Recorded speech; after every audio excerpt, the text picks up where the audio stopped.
بہت سی عدالتوں میں یہ بات محسوس ہوئی کہ وہ باقاعدہ یعنی شعوری طور پر یہ کوشش کرتے رہے ہیں کہ یہ نافذ نہ ہو. ٹھیک.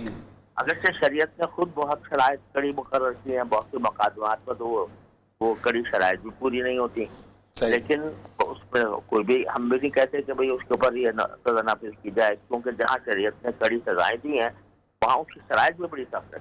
ٹھیک. اچھا مصعب قطع کلامی ہوتی ہے جی. ہیلو.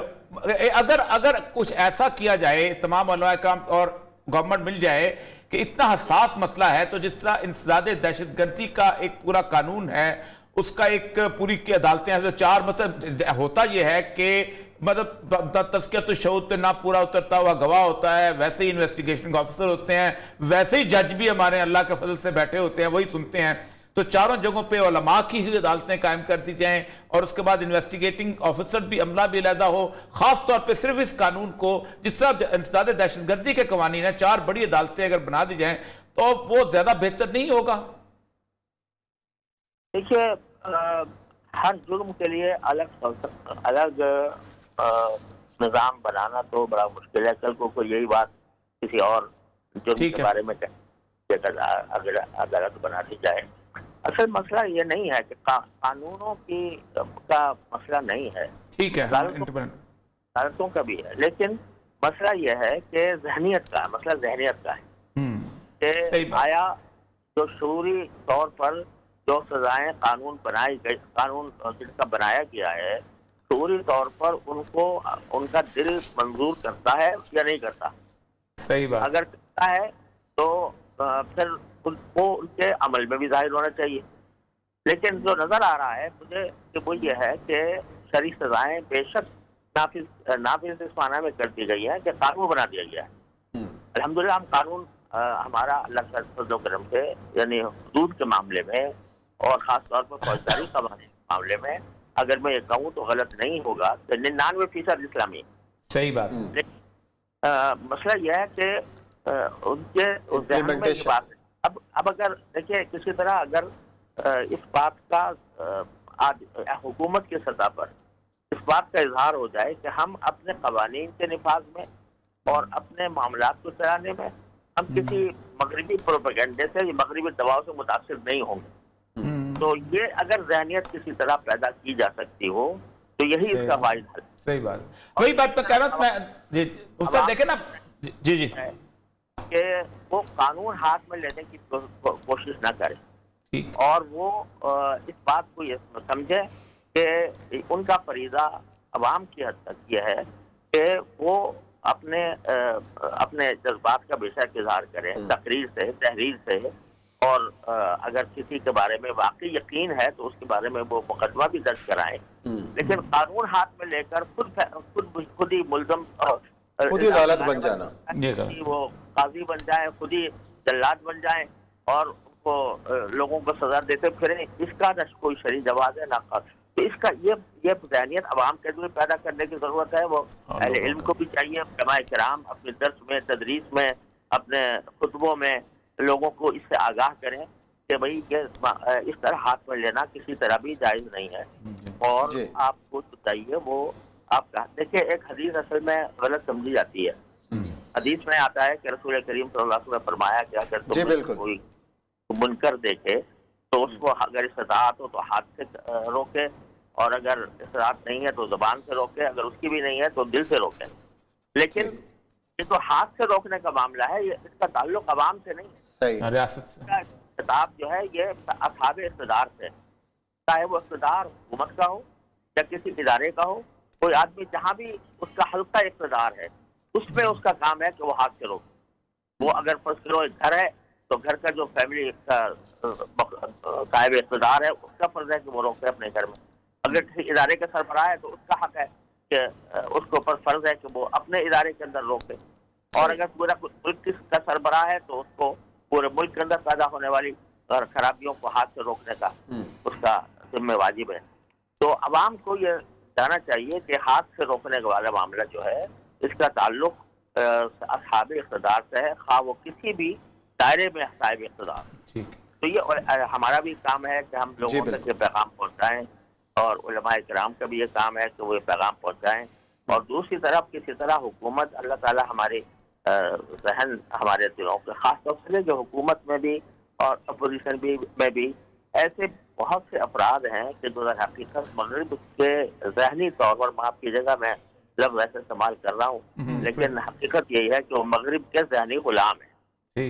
لہٰذا اگر مغرب کی طرف سے کوئی پروپیگنڈا آتا ہے، مغرب کی دباؤ قبول کر لیتا ہے، ان کے ساتھ وہ اس کے پاس سوائے سر جھکانے کے اور کوئی راہ نہیں ہوتی. جی بہت شکریہ مفتی صاحب، بڑی تفصیل سے آپ نے صورتحال کا تجزیہ کیا. یہاں لیتے ہیں بریک کے بعد آئیں گے اور ذکر کریں گے بابری مسجد.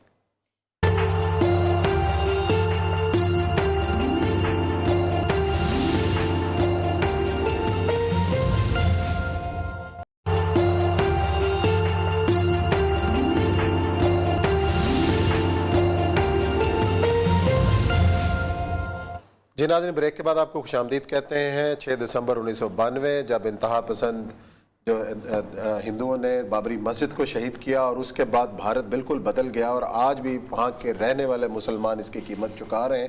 اور یہ سب انتہا پسندی کا جو وہ دور تھا، مثلا ایل کے اڈوانی اور وہ سارا وہ لے کے جو جس طرح وہ رتھ یاترا کی گئی اور اس کے بعد دعویٰ بولا گیا بابری مسجد کے اوپر، اور آج بھی ہر جگہ پر اپنا وہ حق جتایا جاتا ہے کہ اس کے نیچے یہ تھا، اس کے نیچے یہ تھا، اور آج بھی مسلمان جو ہے اس کی قیمت ادا کر رہے ہیں. آج اتنے سال گزرنے کے باوجود اگر 92 سے اس کا بیج بویا گیا تو آج تو وہ حکومت بھی ہے اور جو انتہا پسندی اور وہ تناور درخت بن چکا ہے. اب کوئی روک لگنے والی کوئی چیز نظر آ رہی ہے کہ اس کے آگے کو بند باندھا جائے؟ میں ذرا سے تھوڑے سے تفصیل سے ہلکا سے ٹائم تھوڑا ہے، لیکن آپ اندازہ کریں کہ 1925 میں راشٹریہ سیوک سنگھ بنی ہے ناگپور میں، اور 1925 سے لے کے 1982 تک وہ کوئی پولیٹیکل ایکٹیویٹی نہیں کی انہوں نے. صحیح ہے. اور 1982 میں انہوں نے بنائی بھارتیہ جنتا پارٹی کہ اب ہم اس قابل ہو گئے ہیں کہ اب ہمارا ایک سیاسی چہرہ ہونا چاہیے. تو بھارتیہ جنتا پارٹی میں ایل کے اڈوانی تھے اور بھاجپائی تھے اور دوسرے لوگ تھے جو ان کے بڑا ذرا سا وہ لوگ تھے سافٹ رکھنے والے. تو پہلے الیکشن میں ان کو صرف 2 سیٹیں ملی تھی. صحیح. اور جب وہ دوسری دفعہ الیکشن لڑنے کے وقت آیا تو انہوں نے کہا کیا کیا جائے. تو انہوں نے اس سے 2 سال پہلے باقاعدہ رتھ یاترا شروع کی اور اس کے بعد کہا کہ بابری مسجد کو ہم نے گرانا ہے اور یہ کرنا ہے وہ کرنا ہے. آپ اندازہ کریں کہ یہ وہ کم از کم گزشتہ تقریباً 600-700 سال سے ایک سین ایسا کبھی مسلمانوں نے کہا دنیا میں کسی مذہب کے اندر نہیں ہوا. اسپین سے مسلمان نکلے تھے لیکن غرناطہ نہیں گرائی گئی تھی، غرناطہ ویسے ہی رہی ہے. ابھی بھی چرچ بنا دیا، کچھ پیسے مسجد کر دیا. کرسچنز نکلے لیکن کچھ نہیں کر سوائے یہ بیفور کرائسٹ صرف ایسا واقعہ ہوا تھا جب ہیکل سلیمانی پہلے دفعہ بخت نصر نے گرایا ہے اور دوسری دفعہ جو ٹائٹس نے گرایا ہے، ورنہ گرتے نہیں تھے، مندر نہیں گرتے تھے، کسی کے عبادت خانے نہیں گرتی تھیں. یہ پہلا واقعہ ہے کہ بابری مسجد کو ہم نے اپنی آنکھوں کے سامنے توڑتے ہوئے، اور وہ ہجوم جو تھا، میں وہاں مستونگ میں تھا، آپ کو حیرانی کہ جس طرح وہ کراؤڈ اٹھایا، میں نے کرفیو لگایا تھا وہاں پر، حیران کن. اس کے بعد مجھے 2007 میں وہاں جانے کا اتفاق ہوا انڈیا میں، اور میں ڈی جی آرکیالوجی تھا. تو سپریم کورٹ نے آرکیالوجی کو یہ ٹاسک دیا ہوا تھا کہ آپ یہ بتائیں کہ اس کے نیچے کوئی مندر کبھی تھا یا نہیں تھا. آرکیالوجی کے 37 یا 38 لوگ تھے جن میں سے 3 مسلمان تھے، باقی سارے ہندو تھے جن کو انہوں نے یہ ٹاسک دیا. میں جب ملا تو ڈی جی آرکیالوجی تھا IAS کا تھا، مطلب سول سروس کا آدمی تھا وہاں پر. تو بڑا میں حیران ہوا، میں نے کہا یہاں کیسے ہو گیا؟ اس نے کہا یہاں بھی تو DMG والوں کا قبضہ. اس نے رپورٹ مجھے دکھائی، اس نے کہا ہم یہ رپورٹ پبلک میں پیش نہیں کر سکتے. رپورٹ کہتی ہے کہ اس کے نیچے کوئی مندر، کسی قسم کی کوئی نشانی تک، اینٹ تک نہیں ہمیں ملی. اور وہ 3 مسلمان کہتے تھے کہ ہمارے ساتھ ہندو جو تھے وہ آرکیالوجسٹ حیران تھے کہ یہ اتنا مدعا کیسے اٹھایا گیا. اور اس کے بعد ہوا یہ کہ جس طرح کا اس کا فیصلہ ہوا کہ مسلمانوں کو ایک علیحدہ زمین دے دی جائے اور یہ کر لیا جائے، اور انہوں نے مان لیا اور یہ کر لیا، جو بھی ہوا واٹ ایور اٹ از. لیکن ایک بات بتاؤں آپ کو کہ دنیا میں بدترین چہرہ اگر کہیں، ہمارے ہاں ایک واقعہ ہوا ہے، وہاں ہر دوسرے ہفتے کے اندر 1-2 واقعہ ایسے ہوتے ہیں، لنچنگ کا، بندوں کو مارنے کا، قتل کرنے کا، زندہ جلا دینے کا. کون سا واقعہ نہیں ایسا ہوتا؟ تو ایک بہت برا فیس ہے سیکولرزم کا، لبرلزم کا، اور خصوصاً biggest democracy of the world کا. چلے جی، پروگرام کا وقت یہاں ختم ہوتا ہے. کل انشاءاللہ پھر ملاقات کریں گے کچھ نئی خبروں اور کچھ نئے موضوعات کے ساتھ. اپنا خیال رکھیں. اللہ حافظ.